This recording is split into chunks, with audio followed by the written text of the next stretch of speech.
Chegamos ao final de uma jornada de 21 capítulos de estudo financeiro apoiado em princípios e conselhos bíblicos. Espero que, ao encerrar a leitura destas páginas, você tenha desenvolvido o sincero desejo de glorificar a Deus através das suas finanças. Que o meu, o seu, que o nosso alvo seja glorificar a Deus, independentemente de sermos ricos ou não. Se Deus nos conceder a bênção de enriquecer, que seja para a glória dele. Mas se a riqueza não estiver nos planos dele, para mim e para você, então que o glorifiquemos na simplicidade de uma existência humilde, vivendo com contentamento. Enfim, qual deve ser a nossa oração no que se refere ao dinheiro? Leia comigo lá em Provérbios, no capítulo 30, versos 7 a 9. 2 coisas te peço que me des antes que eu morra. Mantém longe de mim a falsidade e a mentira. Não me des nem pobreza nem riqueza, dá-me apenas o alimento necessário. Senão, tendo demais, eu te ligaria e te deixaria e diria: quem é o Senhor? Se eu ficasse pobre, poderia vir a roubar, desonrando assim o nome do meu Deus. Sinceramente, você teria coragem de fazer uma oração assim, pedindo que Deus lhe dê apenas o alimento necessário? Aliás, isso me faz lembrar de outra oração, aquela que Cristo nos ensinou a fazer, pedindo ao Pai do céu para nos dar hoje o pão nosso de cada dia.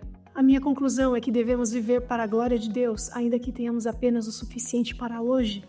Aliás, falando a um jovem amigo, o apóstolo Paulo deixou o seguinte conselho: tendo sustento e com que nos vestir, estejamos contentes. Embaixador do reino, embaixadora do reino, nosso alvo deve ser viver para a glória de Deus. Se a riqueza vier, que seja para a glória dele. Se a riqueza for embora, que seja para a glória dele. O Senhor o deu, o Senhor o tomou, bendito seja o nome do Senhor. Isso parece estranho, parece loucura.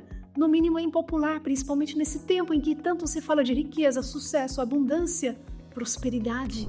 De fato é estranho, é loucura aos olhos humanos. Mas não devemos conduzir a nossa vida baseados em sabedoria humana, pois esta sim, a sabedoria humana, é loucura aos olhos de Deus. Você se lembra de um homem a quem Deus chamou de louco? Quem era mesmo? Aquele fazendeiro lá da parábola, aquele que teve uma colheita extraordinária, espetacular, superabundante. Com isso, seus depósitos ficaram cheios e ele não tinha mais onde colocar a sua colheita. O homem pensou no seu problema. O que devo fazer? Finalmente exclamou: já sei o que vou fazer. Derrubarei os meus celeiros e construirei outros maiores. Assim terei espaço suficiente para guardar tudo. Depois, vou descansar e dizer para mim mesmo: amigo, você guardou o suficiente para os anos futuros. Agora sim, descanse, coma, beba e alegre-se. Mas Deus lhe disse: louco, você morrerá esta noite. E então, quem ficará com tudo que você preparou? Assim acontece com todo aquele que ajunta riquezas para si, mas não é rico para com Deus. Se fosse nos dias de hoje, aquele fazendeiro seria um homem admirado pelas pessoas. A sua foto estaria estampada nas capas das revistas de negócios mais importantes do país.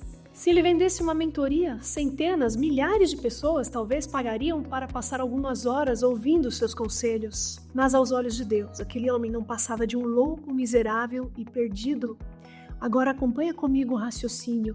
Aquele fazendeiro multiplicou extraordinariamente o dinheiro que Deus lhe confiou, certo? Se pudéssemos transportá-lo para a parábola dos talentos, ele estaria entre os servos bons e fiéis, aqueles que entregaram mais do que receberam. Isso é claro, se considerarmos que a nossa prestação de contas com o Senhor tem a ver somente com cifrões e números. Porém, sabemos que não é assim. A multiplicação de riqueza deve ter uma serventia, um propósito nobre. Do contrário, perde sentido, é pura vaidade. A riqueza daquele fazendeiro servia somente para si. Ele não era rico para com Deus, ele não era rico em boas obras, não vivia para glorificar a Deus. O amor ao dinheiro corrompeu seu coração e, no final das contas, o dinheiro que ele tanto acumulou prestou para nada. Que fim miserável! Eu não quero esse fim para mim, imagino que você também não queira para você. Deixo contigo um último texto. Portanto, somos embaixadores de Cristo, como se Deus estivesse fazendo o seu apelo por nosso intermédio. Sabe qual é o desejo de Deus? Que ninguém pereça, mas que todos cheguem ao arrependimento, que todos voltem para Ele e façam as pazes com Ele. E a quem Ele chama para levar adiante essa mensagem de reconciliação? Ele chama a mim e a você. Nossa missão nesta terra não é enriquecer, esse seria um alvo muito pequeno. Nossa missão aqui é anunciar as boas novas da salvação, que as nossas finanças não nos sirvam de tropeço, embaraço, mas que sejam, em vez disso, um propulsor para o nosso envolvimento na missão, até aquele grande e aguardado dia em que, pela graça de Deus, ouviremos do querido Salvador. Muito bem, servo bom e fiel. Foste fiel no pouco, sobre muito te colocarei. Entra no gozo do teu Senhor. Que Deus te abençoe imensamente e que você viva para a glória dele em todas as áreas da sua vida, inclusive a financeira.